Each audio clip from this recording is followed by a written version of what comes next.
Masya Allah, orang-orang yang bisa menetapi subuh, tadi saya katakan orang-orang yang dipilih oleh Allah Subhanahu wa Ta'ala. Karena kita dipilih, yang paling sederhana adalah dipilih oleh Allah untuk menjadi hamba, untuk menjadi orang yang masuk dalam doa Nabi. Ada jaminan dari Allah lewat nabinya, ada dalam doa Nabi. Doa mana yang lebih mulia dari doa Rasulullah SAW? Ketika mereka menetapi subuh, apa kata Rasulullah? Dalam doanya Nabi Muhammad SAW memohon kepada Allah untuk kita semuanya. Apa yang diberikan oleh Allah? Allahumma barik li ummati fi bukuriha. Ya Allah, berkahi umatku di waktu subuhnya. Ini yang saya bilang keren tadi. Ya Allah, berkahi umatku di waktu subuh. Jadi mereka orang-orang yang bisa subuh, salat berjamaah di masjid, di musola, Masya Allah, ada dalam ring. Mereka ada dalam lingkaran doa Nabi. Sekali lagi pertanyaan tadi, mana doa yang lebih mulia dibandingkan dengan Rasulullah? Ketika Rasulullah mengatakan, berkahi ya Allah umatku yang menetapi subuhnya, berarti mereka yang menetapi subuh, mereka yang ada dalam subuh berjamaah, ada dalam ring doa Nabi tadi. Nah, ini yang saya bilang keren, luar biasa. Orang yang dipilih oleh Allah Subhanahu wa Ta'ala untuk mendapatkan nikmat yang luar biasa. Doa Nabi menjadi orang-orang yang mendapatkan keberkahan. Apa itu berkah? Al-barakatu, kata dalam para ulama mengatakan, ziyadatul khair. Berkah itu adalah bertambahnya kebaikan-kebaikan. Jadi mereka orang yang mendapatkan keberkahan dari Allah Subhanahu wa Ta'ala, maka maknanya adalah mereka mendapatkan kebaikan-kebaikan dari Allah Subhanahu wa Ta'ala. Itulah di antara jaminan Nabi terhadap mereka orang-orang yang menetapi subuh, ada dalam doa Nabi Muhammad SAW. Belum lagi keutamaan-keutamaan yang lain.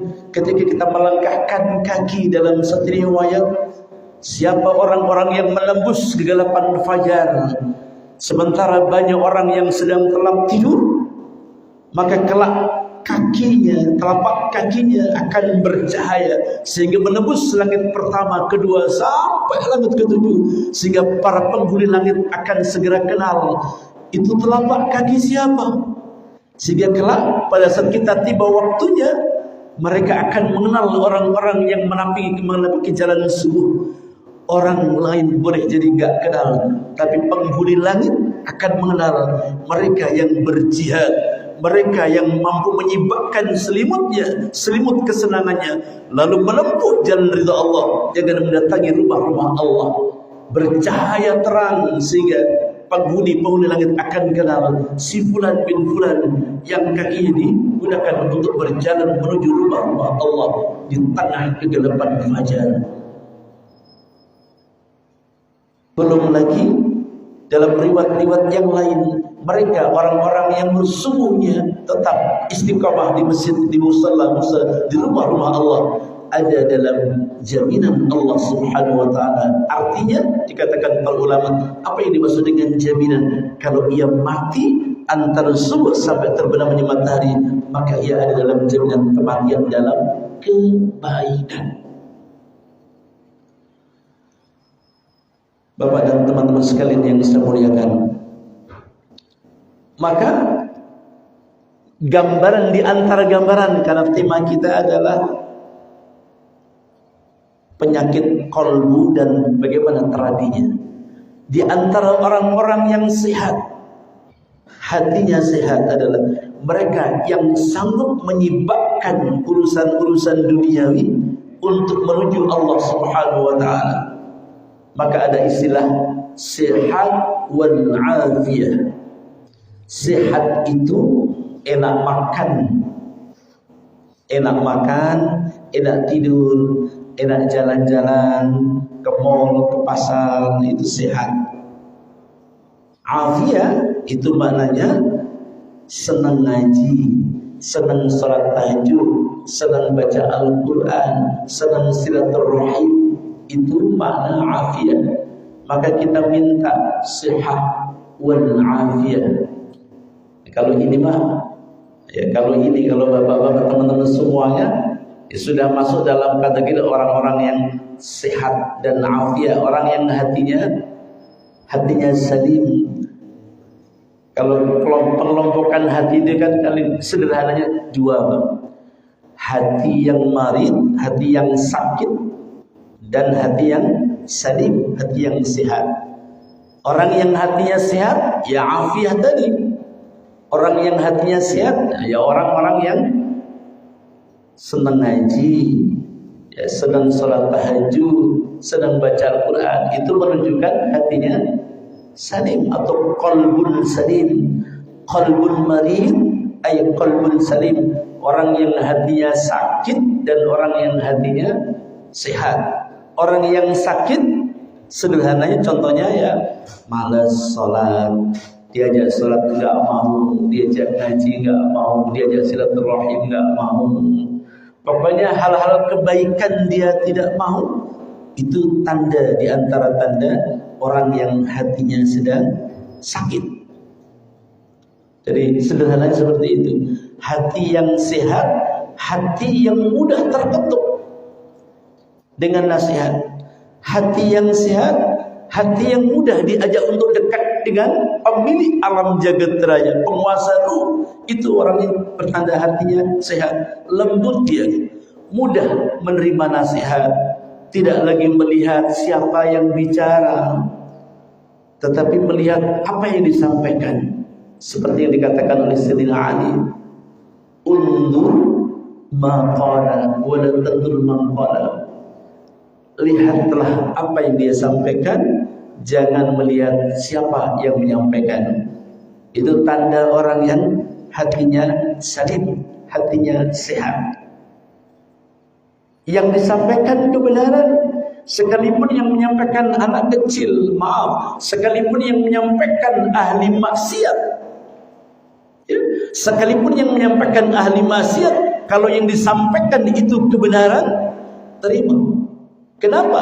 Kebenaran yang keluar dari orang-orang yang boleh jadi ahli maksiat saat itu ia sedang dalam bimbingan Allah Subhanahu wa taala. Maka konsep Qur'annya bagaimana? Al-haqqu mir rabbika fala takunanna minal mumtadin. Kebenaran itu datang dari Allah. Maka ketika kebenaran itu disampaikan oleh siapapun, fala takunanna minal mumtadin. Jangan pernah ragu untuk melangkah untuk menerima kebenaran itu. Siapapun ketika ia bicara kebenaran, maka sadari betul bahwa saat itu ia ada dalam bimbingan Allah Subhanahu wa taala. Maka kebenaran bukan milik seseorang. Kebenaran tetap al-haqqu mir rabbik. Kebenaran tetap milik Allah Subhanahu wa taala. Kadang Allah titipkan kepada si fulan, kadang Allah titipkan kepada si fulan. Terus termasuk tadi boleh jadi Allah saat itu titipkan kebenaran kepada ahli maksiat, sedang bermaksiat. Kadang-kadang ia menyampaikan kebenaran, terima kalau yang disampaikan kebenaran. Itu hati yang sehat, tidak lagi melihat lu mau apa, lihat kamu siapa, tidak lagi melihat itu. Jadi ayat ini matok kita bahwa jika siapapun yang berbicara, jika ia berbicara tentang kebenaran, maaf, sekalipun iblis bahkan, coba bayangkan, sekalipun iblis, pernah enggak iblis menyampaikan kebenaran? Pernah. Sekalipun iblis yang menyampaikan, syaitan yang menyampaikan, jelas ditegaskan oleh Allah, syaitan itu adalah musuh kita. Tapi kalau ia berbicara benar, terima. Ada saatnya iblis itu juga saatnya bicara benar. Salah satunya adalah apa? Ketika disampaikan, ini kisah yang berbeda tapi terkait dengan itu, ketika misalnya dalam dialog mereka, iblis dialog dengan mereka, kemudian ditanya oleh orang saleh ketika ia tahu tentang kebenaran, yang salah satu yang sangat ditakutkan, yang paling ditakuti oleh iblis apa? Yang perlu ditakuti oleh iblis salah satu dalam Quran itu adalah surat Al-Fatihah. Ya takut itu, takut dengan surat Al-Fatihah. Maka ketika ia bicara itu, dan itu diinformasikan oleh mereka dalam kisah yang panjang, bahwa sekali lagi kebenaran itu milik Allah. Siapa yang bicara kebenaran tak perlu melihat siapapun. Tadi bahkan ekstrimnya ini, Pak, ekstrimnya, andai yang bicara itu iblis atau setan, jika ia bicara benar, terima. Inilah diantara tanda orang yang hatinya sehat. Kalau orang yang hatinya nggak sehat, lawannya tadi qalbul barid. Orang yang kalbun, orang yang hatinya sakit, dia tidak mau menerima. Dia melihat siapa yang bicara. Kalau yang bicara ini cocok dengan dia, terima. Kalau nggak cocok, nggak terima. Tidak seperti itu. Ketika kita melihat hati diri kita sendiri, apakah hati saya sakit atau hati kita sehat? Nah, Bapak dan teman sekalian yang saya muliakan, kita sekarang mengambil tanda sekarang. Apa yang menyebabkan hati kita sakit? Saya mengambil dari yang disampaikan oleh Ibnu Taimiyah yang dilanjutkan kepada murid-muridnya Ibnu Qayyim al-Jauziyah. Ibnu Taimiyah salah satu risalahnya menyebutkan paling tidak tanda atau yang menyebabkan hati kita sakit, baru nanti kita harus tahu mendiagnosa kira-kira penyebabnya apa. Penyebab kolbu kita, hati kita ini sakit, itu apa? Nanti kita mengutip pendapat dari Ibnu Taimiyah, dilanjutkan dengan murid-muridnya sampai kepada kita. Tapi sebelumnya kita akan katakan begini. Kenapa hati itu sangat penting? Abu Hurairah dalam satu risalahnya menyebutkan, menggambarkan hati itu kalau di prajurit, hati itu dalam ketentaraan seperti panglima perang, Bang. Itu Abu Hurairah, orang yang paling banyak di antara sahabat meriwayatkan hadis. Nabi sendiri menyebutkan bagaimana perang hati.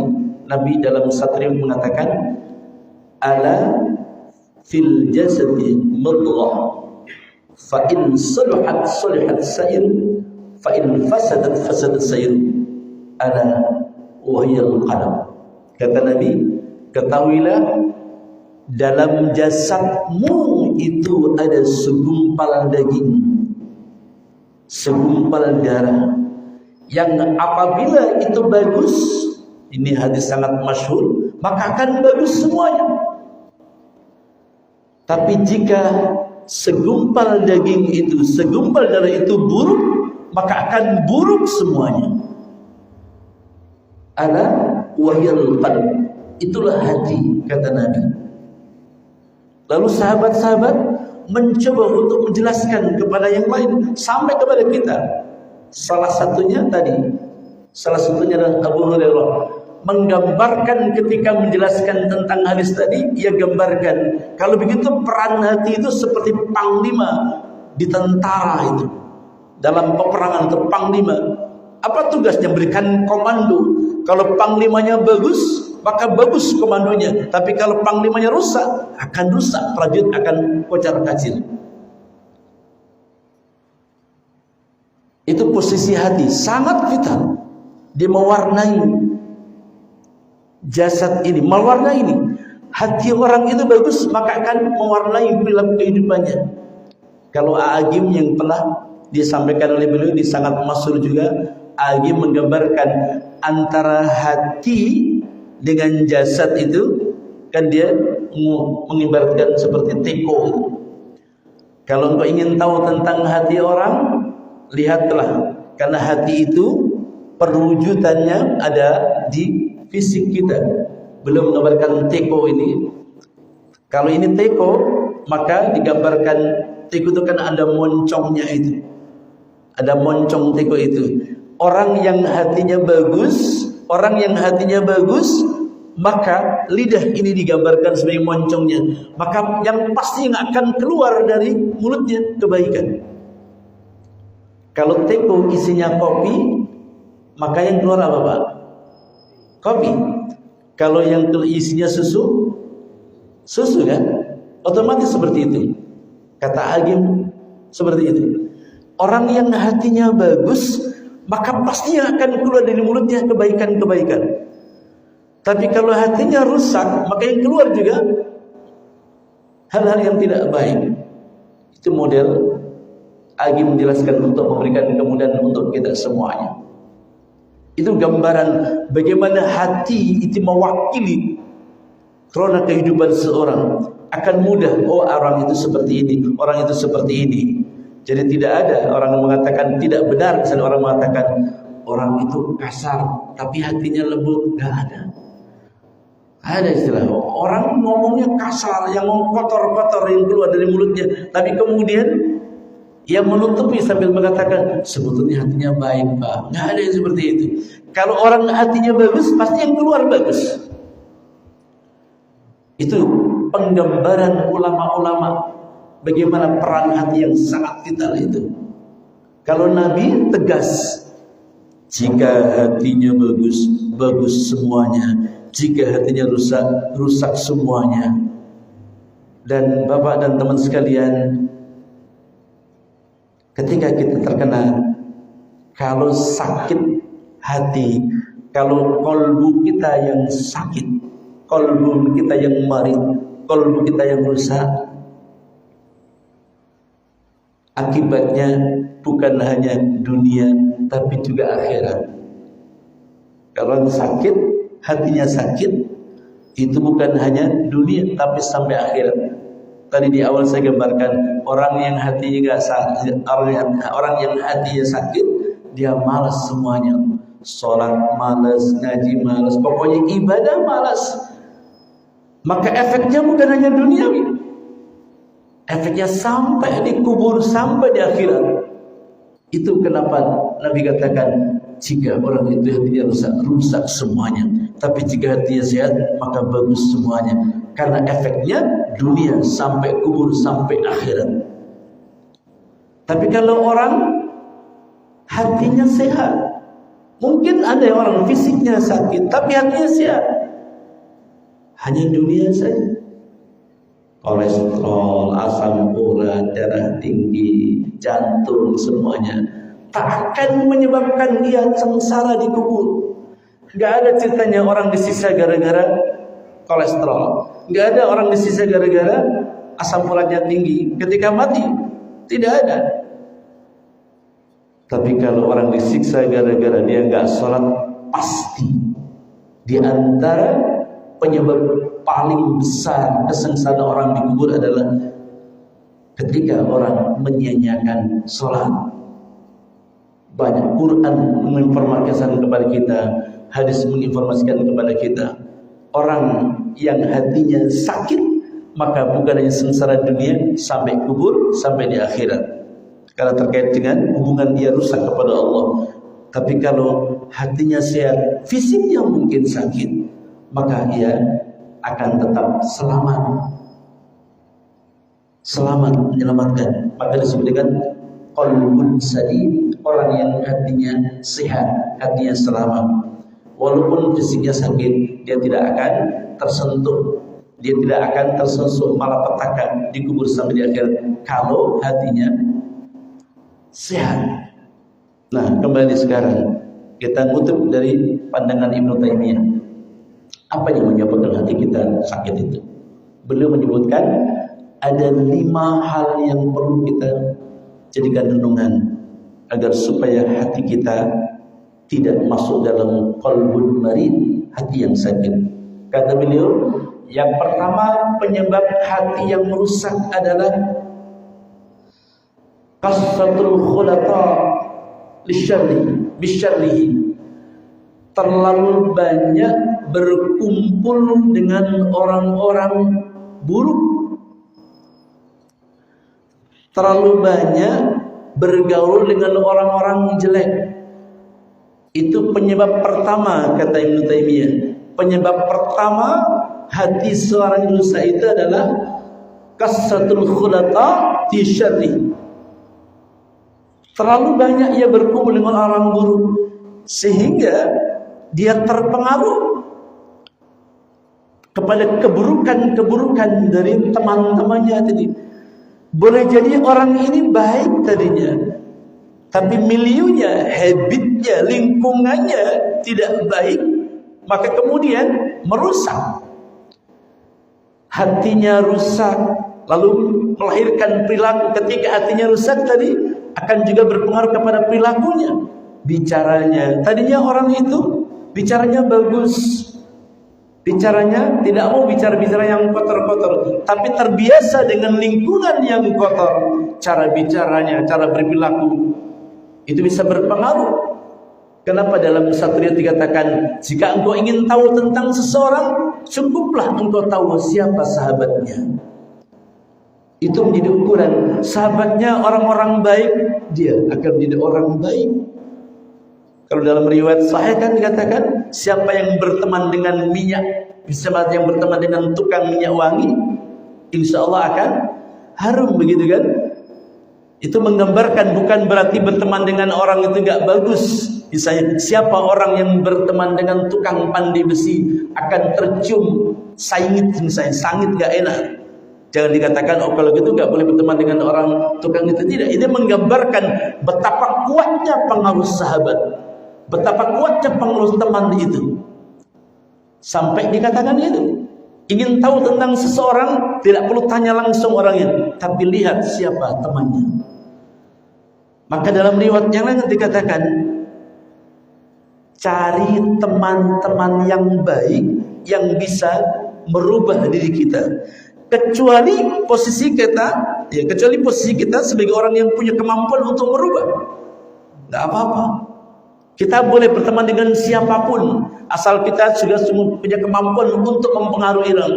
Dalam konteks kehidupan sosial itu yang terjadi adalah saling mempengaruhi. Kalau yang kuat gitu, kalau kita kuat untuk bisa mempengaruhi kebaikan kita kepada orang lain, itu yang keren. Mendakwahi mereka. Maka dalam dakwah, dan di antara strategi dakwah kan diajarkan kita untuk apa? Untuk bergaul dengan mereka. Pada saat kita punya posisi di atas, hati kita kuat, hati kita tidak mungkin terpengaruh dengan hal yang buruk. Silahkan berteman dengan siapapun, maaf, termasuk dengan orang yang buruk tadi. Tujuannya apa? Berubah.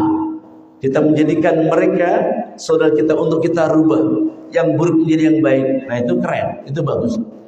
Tapi kalau kita menyadari posisi kita lemah, ini dikatakan oleh Ibnu Taimiyah tadi, jika engkau bergaul terlalu sering, terlalu banyak bergaul dengan orang yang buruk, dan engkau tidak sanggup mengontrol dirimu, maka boleh jadi engkau akan terseret dengan keburukan.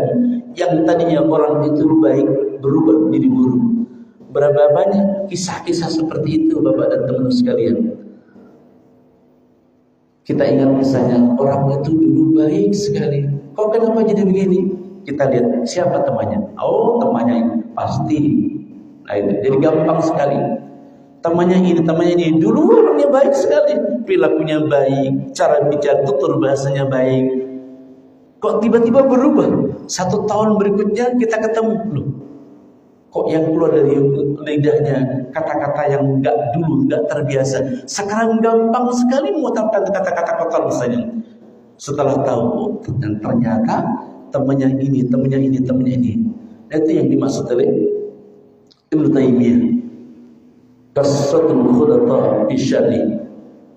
Di antara yang bisa merusak hati orang itu adalah milieu, habit yang tidak baik, lingkungan yang mempengaruhi dia, yang dalam bahasa pendidikan sekarang disebut dengan ekosistem pendidikan. Saya masih ingat sekali dulu tahun 2014 pertama kali Pak Anies Baswedan itu menggulirkan waktu beliau masih jadi Menteri Pendidikan. Salah satu ide beliau adalah menggulirkan ekosistem pendidikan. Bagaimana pendidikan menjadi sebuah ekosistem, sinergi, kerjasama antara orang di rumah. Karena lembaga pendidikan ada, lembaga pendidikan keluarga, sekolah, masyarakat, dan ini yang kemudian menjadi penelitian saya dalam disertasi saya. Judulnya adalah ekosistem pendidikan dalam perspektif Al-Quran. Itu disertasi saya. Jadi inspirasinya dari Pak Anies Baswedan, dan bahkan saya ketemu dengan tangan kanannya Pak Anies dulu waktu sebelum rame-rame hidup Iko. Luar biasa. Jadi habit ini dahsyat sekali, lingkungan ini sekali menggabungkan antara lingkungan keluarga, sekolah, masyarakat, bahkan masjid, bahkan penelitian saya termasuk juga media. Media, bagaimana media ini dahsyat sekali, yang akan mencetak kerjasama di antara ekosistem ini meyakinkan akan memastikan menghasilkan pribadi-pribadi anak-anak didik yang baik. Tapi kemudian karena beliau terus kemudian diganti hanya nggak sampai 2 tahun, ya 2 tahun lah. Kemudian tidak lagi gaungnya, tidak lagi muncul. Tapi saat itu keren luar biasa. Walaupun beliau bukan orang pertama munculkan itu, tapi sebagai seorang pemimpin pemerintah waktu itu beliau pertama. Tapi ada tokoh-tokoh sebelumnya mengucapkan itu, tapi belum menjadi bahan-bahan yang banyak diperhatikan. Tapi ketika beliau menteri kemudian muncul itu. Bahkan saya melakukan itu sampai saya ke Mendikbud saat itu. Ini menyikapi itu yang disampaikan oleh Ibnu Taimiyah. Jadi ternyata lingkungan itu dahsyat sekali, dan itu semua diuraikan oleh beliau. Semua rujukannya Quran dan Sunnah terutama Rasulullah. Bagaimana Rasulullah kemudian pindah dari Mekah ke Madinah. Kalau kita menarik sejarah, karena Nabi tahu, Allah kasih tahu dari Rasulullah, kalau Nabi tetap ada di Makkah, maka perkembangan dakwah tidak akan mudah maju. Kenapa? Lingkungannya tidak memungkinkan, miliunya tidak memungkinkan saat itu. Oh, kalau maka cukuplah Nabi berjuang ketika menjadi Nabi, perjuangan Nabi 13 tahun sudah. Habis itu Allah perintahkan untuk hijrah ke Madinah. Di Madinah itulah Nabi punya membangun lingkungan, membangun masyarakat yang keren dari semua tatanannya. Miliunya memungkinkan, maka peradaban Islam berkembang saat Nabi pindah dari Mekah ke Madinah. Bahkan kalau boleh ada eksil mengatakan, kalaulah tidak Nabi pindah dari Mekah ke Madinah, boleh jadi Islam belum tentu sampai ke Indonesia. Peradaban Islam berkembang luar biasa pesatnya, diterima oleh penduduk Madinah. Mereka dengan tangan terbuka menerimanya. Maka dari situlah kemudian Islam berkembang seantero muka bumi, termasuk di Indonesia. Buya Hamka menyebutkan Islam itu sudah datang ke Indonesia sejak abad ke-7. Berarti masa sahabat. Coba, dari mana itu Bapak dan teman sekalian? Lingkungan bergerak semuanya, dan ini jadi sangat-sangat luar biasa. Tapi kalau lingkungan rusak, akan mudah merusak kita, hati kita. Satu, itu yang pertama kata Ibnu Taimiyah. Yang kedua, penyebab besar yang akan merusak hati, menjadi hati kita hati yang rusak adalah kathratul muna, terlalu tinggi, terlalu banyak angan-angan katanya. Kata beliau, kita boleh bercita-cita, bahkan wajib bercita-cita. Silahkan kita memiliki cita-cita setinggi langit. Itu kata Bung Karno dulu, gantungkan cita-citamu setinggi langit sampai ke bintang Suraya misalnya. Itu pidato Pak Karno dulu ketika membakar semangat anak-anak muda. Silahkan kita bercita-cita setinggi apapun, tapi harus diikuti dengan ikhtiar maksimal. Yang dimaksud oleh Ibnu Taimiyah adalah orang punya cita-cita luar biasa, tapi dia bersandarkan dengan nasib. Lalu sering dikatakan oleh Dr. Kiai Haji Zain MZ dulu, orang hanya hidup dengan bercengkrama dengan andai. Itu yang kata beliau dalam syair-syair, dalam ceramah-ceramah beliau. Hanya senang dengan kata-kata andai saya jadi ini, tapi tidak diikuti dengan ikhtiar maksimal.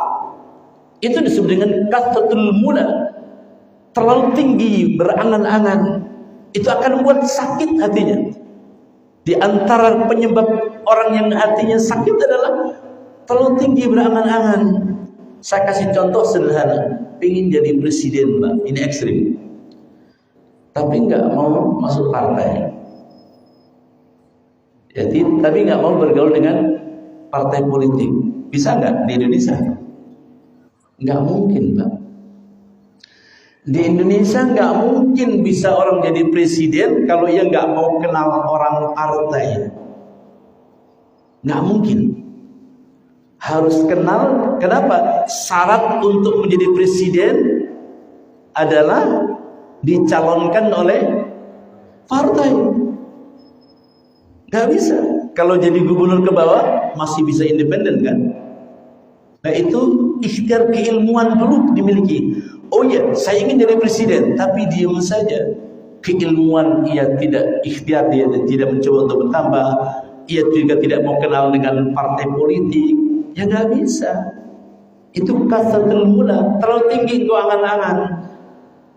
Cuma duduk-duduk di perempatan jalan, mau apa? Kamu ingin jadi apa sih? Pengen jadi presiden. Itu rusak hati. Orang nggak mau sekolah, pingin jadi sarjana. SMA aja nggak mau, SMP nggak mau. Ditanya pingin jadi sarjana, itu kasratul mula. Jadi silahkan kita disuruh bercita-cita setinggi apapun, tapi ikuti dengan ikhtiar. Mereka orang-orang yang hanya menginginkan sesuatu yang tinggi-tinggi, tapi enggak diikuti dengan ikhtiar.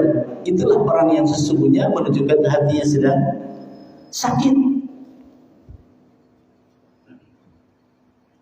Kasratul mula, terlalu tinggi angan-angan. Sama dengan dalam konteks agama. Nah ini, itu yang di dalam nasahul ibad, salah satu yang dikritik. Sayyidina Ali mengkritik kita, ulama-ulama mengkritik kita, termasuk saya dikritik itu.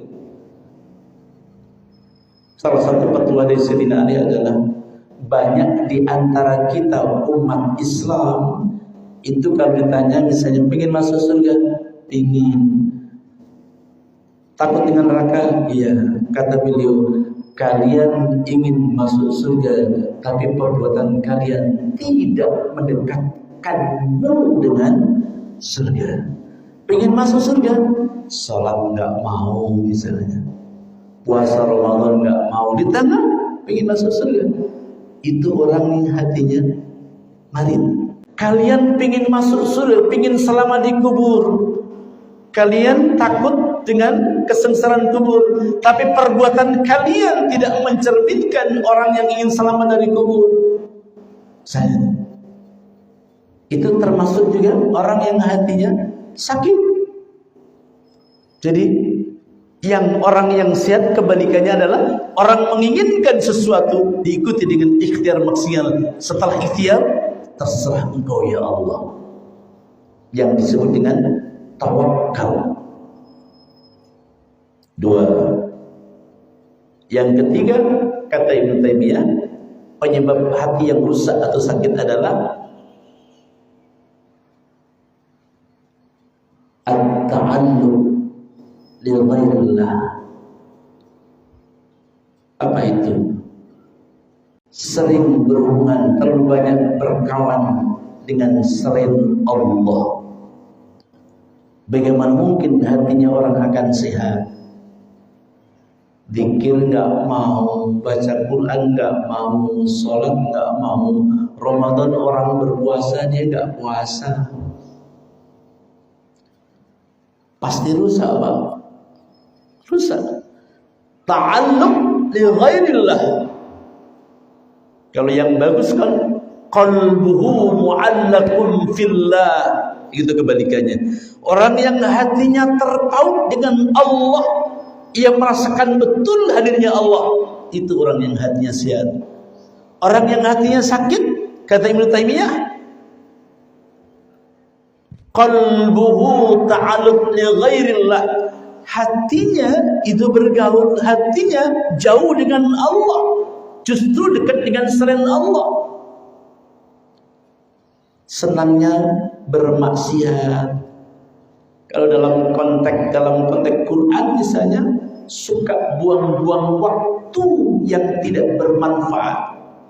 Allah bilang, qad aflahal mu'minun, sungguh sukses, sungguh beruntung mereka orang-orang yang beriman itu. Siapa di antaranya? Alladzina hum fi salatihim khashi'un, mereka orang-orang yang salatnya khusyuk terus. Walladzina hum 'anil lagwi mu'ridun, dan mereka orang-orang yang enggak menyia-nyiakan waktu. Waktunya dibuang, tak ada guna.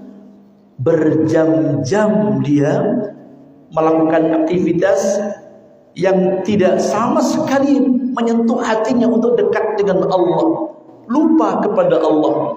Ta'alluq li ghairillah, membuat hatinya marid, membuat hatinya sakit. Selalu menghindar mendengarkan suara azan. Dia dengar suara azan, tapi enggak mau memanggil, tidak mau mendatangi panggilan Allah. Dipanggil untuk hal kebaikan, dia menolak. Selalu justru senang kepada yang mengingkari kebenaran. Itu bahaya sekali. Dalam konteks sekarang media, dalam konteks yang luar biasa sekarang di era digital sekarang ini, senangnya dengan hal-hal yang buruk, yang baik-baik dia nggak suka. Keberpihakannya kepada yang zalim, keberpihakan hatinya kepada yang tidak baik, nah itu bahaya. Itu ta'alluq li ghairillah. Allah nggak suka itu, dia tahu Allah nggak suka, tapi justru senang yang tidak suka ya Allah. Maka kita disuruh oleh Allah, disuruh Nabi itu adalah bagaimana kita menyenangi apa yang disenangi oleh Allah. Maka tujuan puncak, tujuan paling tinggi adalah mencari keridhaan Allah. Yabtaghuna fadlan, yang kita cari adalah mencari kemuliaan dan keridhaan Allah Subhanahu wa taala. 3. Ta'alluq li ghairillah, itu di antara yang akan menyebabkan hati kita sakit.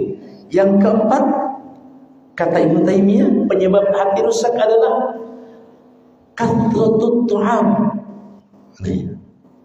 Terlalu banyak makan, kata beliau. Makan banyak kemudian kekenyangan. Ya, makan banyak kemudian kekenyangan. Sebetulnya bukan hanya fisik ini.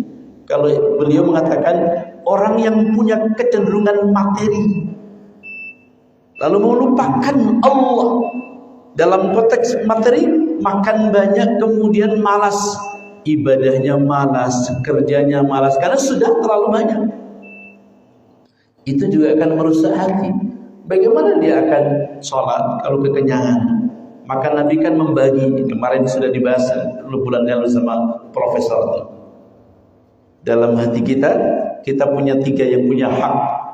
Ada makan, ada minum, ada apa lagi ketiga? Nafas kan? Ya, harus kita bagi itu. Kata beliau kemarin. Maka kalau satu yang menguasai, sudah lewat kita. Maka bukan hanya penyakit hati yang muncul, tapi juga penyakit fisik. Jadi kasratut tu'am itu berbahaya. Juga ternyata akan melahirkan hati yang sakit. Yang terakhir, kata Ibnu Taimiyah, penyebab hati yang rusak adalah ini penyakit juga. Kelanjutannya sebetulnya, Pak. Kelanjutannya yang keempat tadi, kasratut tu'am, terlalu banyak makan. Yang kelima adalah kasratun naum, terlalu banyak tidur. Terlalu banyak tidur membuat hati orang beku, hati orang sakit. Tidur wajar, tapi kebanyakan tidur bermasalah. Pasti simpulnya sama. Orang kekenyangan kemudian malas akhirnya tidur, gitu kan? Orang kekenyangan pasti ngantuk, jatuhnya tidur. Makanya kelanjutannya, maka Ibnu Taimiyah mengatakan kalau orang sudah kekenyangan biasanya malas. Malas kemudian ditunjukkan dengan tidur yang banyak. Tidur aja kerjaannya. Bukan hanya menyebabkan dia sakit, tapi orang lain juga sakit. Kenapa? Karena yang kan nyebelin kan. Lihat orang tidur, pagi dia tidur, siang sedikit tidur lagi. Ya, kalau di dunia medsos, orang yang pagi demi tidur, siang tidur, habis sholat zuhur tidur, nanti makan, asar tidur lagi, maghrib sholat sebentar, kemudian tidur lagi. Itu gaya ikut mengikuti madhab. Madhabnya siapa? Madhabnya Mbah Surip, gitu kan? Tidur lagi, makan lagi, tidur lagi, makan lagi. Itu sudah disampaikan oleh ulama besar sekali Ibnu Taimiyah, akan merusak itu. Bukan hanya hati orang itu, tapi hati orang yang lihat kan kesal juga. Kesal juga orang lihat. Itu kan bisa merusak juga. Karena kesal lihat kok orang kok tidur terus, makan tidur, makan lagi tidur lagi terus. Nabi itu yang orang paling keren lah, paling sempurna dari semua aspek kehidupan. Nabi itu tidur dalam riwayat itu nggak pernah malam-malam, Pak. Ini kebalikan sama kita kadang-kadang. Kita ini kadang-kadang tidur malam lalu sampai kemudian tahajudnya lewat. Nabi itu enggak. Nabi itu tidur, kalau kita misalnya jam 10, Nabi sudah habis salat Isya itu tidur. Tapi Nabi malam hari jarang tidur. Nah, kalau kita kan kadang-kadang, kita itu termasuk saya, Pak, kadang-kadang kebalikan. Kita melek terus sampai jam 11 sampai jam 12, akhirnya bablas. Tidak jarang kemudian subuhnya lewat. Bukan Bapak tentu saja lah. Nah, jadi dianjurkan Nabi itu tidurnya gak terlalu malam, tapi malam itu beliau bercengkrama dengan Allah. Juga kemudian diikuti oleh orang-orang saleh, para ulama kayak gitu. Ya, rotasi kehidupan dalam konteks tidur itu, rotasi yang bagus itu kayak gitu. Jadi karena ada malam yang istimewa, terutama waktu sahur, waktu sebelum fajar itu. Disuruh banyak istighfar. Di situ waktu istimewa ketika Allah membuka pintu-pintu langitnya. Keren itu. Jadi maka diistimewakan oleh Allah. Wa minal laili fatahajjat bihi nafilatan lak asa an yab'athaka rabbuka maqaman mahmuda. Jadi kalau kita lewat ini maksudnya Ibnu Taimiyah kenapa di termat yang terakhir jangan banyak tidur, kamu juga bangun, sempatkan dirimu, hatimu berkontemplasi dengan Allah, hatimu akan sehat. Ambil sebagian malam untuk bercengkrama dengan Allah Subhanahu wa taala. Allah akan berikan apa itu? Maqam mahmud, tempat yang terpuji, dipuji oleh Allah Subhanahu wa taala, dipuji oleh manusia. Siapa yang menjadikan sebagian malam untuk bersujud kepada Allah Subhanahu wa taala, dibangkitkan kelak, asa yab'atsaka rabbuka maqaman mahmud, akan Allah hidupkan dunia sampai nanti kubur sampai di akhirat dalam keadaan mulia, dimuliakan oleh Allah Subhanahu wa taala. Kapan itu diberikan? Sepertiga malam terakhir. Paling tidak 2 rakaat plus 1, Pak, minimal 2 rakaat saja tambah 1 witir. Setiap malam kita bisa laksanakan, keren. Ya, jangan terlalu banyak tidur. Silakan kita tidur minimal, kita menyempatkan. Maka kita akan sehat insya Allah. Ya, 5 tadi penyebab sakit, hati orang sakit. Langsung singkat. Bagaimana ketika orang sakit? Bagaimana cara mengobatinya? Mengobatinya 5. Kita pakai Sunan Bonang aja. Sudah semua hafal kan? Bagaimana kita? Obat hati itu ada 5. Satu apa? Apa Pak? Itu yang disampaikan Sunan Bonang. Yang pertama adalah baca Al-Quran dengan maknanya, gitu kan? Yang kedua, sholat malam kembali. Jadi ingin sehat, ini tanda sakit. Tadi 5 yang disampaikan Ibnu Taimiyah, penyebab hati rusak, penyebab sakit. Terapinya pakai apa? 1, baca Al-Quran sekali waktu dengan maknanya. Kan? Kalau dulu kan Sunan Bonang pakai bahasa Jawa kan.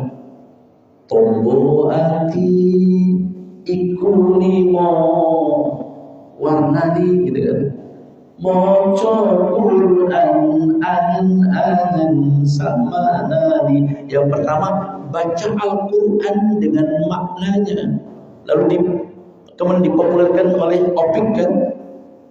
Yang kedua, sholat malam laksanakan. Yang ketiga tadi, khulafaus shalihin, berteman dengan orang baik. Coba, sama itu.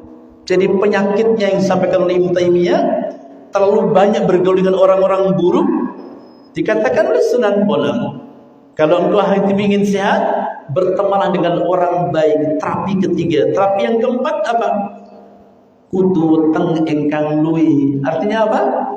Sering banyak berpuasa. Jangan terlalu makan banyak, disuruh banyak berpuasa. Yang terakhir apa? Yang kelima apa Pak? Kaping papat kudu weteng ingkang luwih. Nah, betul. Yang kelima adalah zikir malam ingkang suwi. Zikir malam panjang, artinya banyak berkontemplasi tadi. Jangan banyak tidur. Gunakan sebagian malam untuk berkontemplasi dengan Allah, berzikir kepada Allah. Itu keren banget, Pak. 5 yang disampaikan Sunan Bonang sebagai terapi hati. Baca Al-Quran dengan maknanya. Sholat malam dilaksanakan, temannya orang-orang baik, berpuasa, dan kemudian yang terakhir berzikir, banyak berzikir. Dijelaskan pasti orang beriman, ya ayyuhalladzina amanu dzkurullaha dzikran katsiran wasabbihuhu bukratan wa asila. Wahai orang-orang beriman, zikirlah kamu dengan zikir yang banyak. Siang, malam, sore, siang, pagi, malam, pagi, siang, malam, sore. Zikir yang banyak. Di antara tanda orang beriman adalah orang yang banyak berzikir kepada Allah. Semakin tinggi iman seorang, pasti semakin banyak berzikir kepada Allah. Orang yang banyak berzikir, pasti hatinya sehat. Siapa yang bisa melaksanakan? Allah akan mengijabah setiap doa. Balik kontemplasi sukses. Saya kira ini yang ingin saya sampaikan. 5 penyebab hati rusak sekaligus terapi hati. Mudah-mudahan kita disiarkan oleh Allah Subhanahu wa taala. Ingat tadi dari Sunan Bonang, ingat dari Ibnu Taimiyah, apa yang menyebabkan kita sakit, hati kita sakit? Ingat. 1, apa tadi, Pak? Terlalu banyak bergaul dengan orang buruk. Bukan berarti gak boleh, Pak. Kalau Bapak sanggup merubah mereka, keren. Tapi kalau tidak, jangan dulu deh. Saya ulangi. Kalau Bapak, saya bisa merubah yang buruk jadi baik, silahkan. Tapi leka enggak, tahan dulu. Karena hidup saling mempengaruhi. Ketika kita bisa mempengaruhi mereka, itu bagus. Tapi kalau kita terpengaruh, jangan. 1. Yang kedua, yang akan merusak hati adalah terlalu tinggi. Jangan terlalu banyak angan-angan. Harus dengan ikhtiar maksimal. Yang ketiga, ta'alluq li ghairillah. Ya, terlalu akrab dengan selain Allah, dengan maksiat senang tapi dengan Allah tidak suka, tidak boleh. Yang keempat, terlalu banyak makan.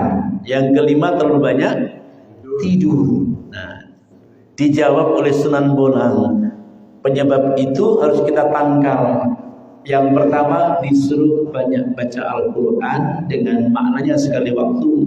Kedua, salat malam dilaksanakan. Ketiga, berteman dengan orang-orang baik. Yang keempat, sering puasa. Sekali waktu puasa, gak bisa Senin Khamis, Yaumul Bid yang 3 bulan, yang 3 hari sebulan. Kalau gak bisa, sebisanya kapan sekali waktu. Nanti pesankan sekarang ini. Sekarang ini tanggal 1, paling tidak ini waktu yang paling mulia. dalam beramal, Pak. Dalam hadis sahih diriwayatkan oleh Imam Bukhari, Muslim, dan oleh Imam Ahmad, ma min ayyamin a'zamullah wala ahabbu ilallah, tak ada hari-hari yang dimuliakan, diagungkan oleh Allah, dicintai, paling dicintai oleh Allah Subhanahu wa taala fil amal, dalam beramal, min hadhihi yauman al-ashr, melebihi 10 hari pertama bulan Dzulhijjah ini. Dari mulai sekarang tanggal 1 sampai tanggal 10, siapa yang beramal dilipat gandakan oleh Allah Subhanahu wa taala. Tak ada amal yang lebih mulia, tak ada amal yang lebih dicintai oleh Allah melebihi amal di 10 hari ini. Zikirnya, tasbih, tahlil, takbir semuanya, sedekahnya, baca Qur'annya. Hari ini kita baca Qur'an, tasbih, tahlil itu melebihi yang kita baca kemarin. Ditanya sahabat, ya Rasulullah, wa ma jihadu fisabilillah, bagaimana dengan jihad? Apakah masih bisa mengalahkan jihad? Kata Nabi, ya, bisa mengalahkan dengan orang sedang berjihad di jalan Allah amal 10 hari pertama bulan Dzulhijjah ini, kecuali orang yang berjihad tapi enggak pulang kecuali namanya. Itu yang bisa mengalahkan. Orang yang berperang di jalan Allah lalu ia gugur, itu yang mengalahkan amalan 10 hari awal bulan Dzulhijjah ini. Puncaknya nanti tanggal 10 Dzulhijjah. Ya, anjuran saya untuk diri saya, jika kita tidak bisa banyak berpuasa tanggal 1 sampai tanggal 9, paling tidak kita ambil 1 hari tanggal 9-nya, hari Ahad. Ya, bukan hanya untuk Bapak, tapi untuk saya juga. Minimal kita puasa di hari Ahad tanggal 9 Dzulhijjah yang kita sebut dengan hari Arafah. Minimal. Jangan sampai tidak. Hukumnya sunnah muakkadah. Jangan sampai kita catatan amal kita tahun ini Arafah enggak puasa. Karena Nabi katakan, siapa yang orang berpuasa di Yaum Arafah, maka Allah ampuni dosa 1 tahun sebelumnya, setelahnya, dan setelahnya, dan sebelumnya, sebelum dan setelahnya.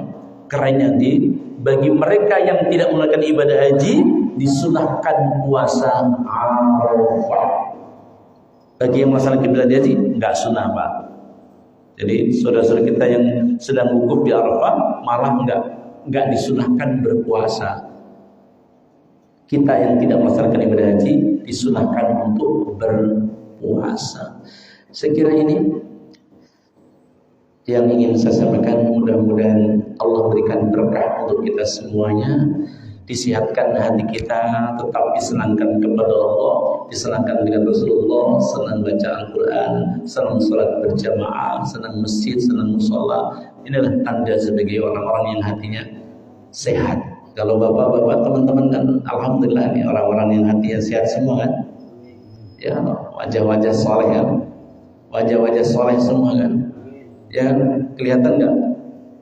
Kelihatan wajahnya. Wajah orang-orang soleh. Jadi enggak usah khawatir. Kalau bapak enggak usah khawatir. Bapak yang punya kewajiban, saya juga sama kewajiban untuk memperbaiki. Siapa yang diperbaiki? Enggak usah kemana-mana.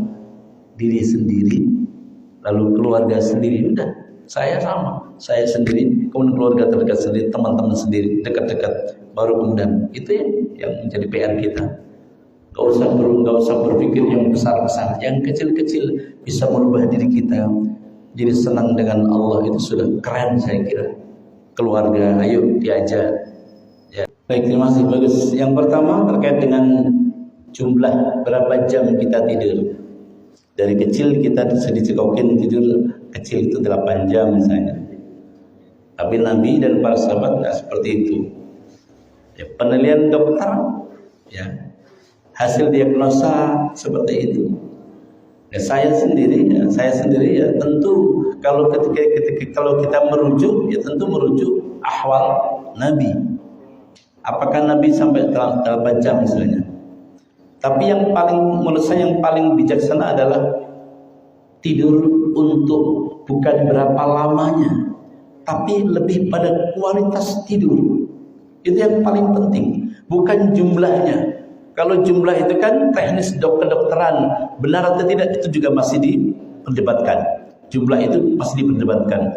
Tapi yang paling penting adalah ya, Bapak bisa merasakan ada orang tidur yang cuma misalnya para ulama misalnya tidur cuma setengah jam, tapi kualitasnya luar biasa, bangun segar gitu.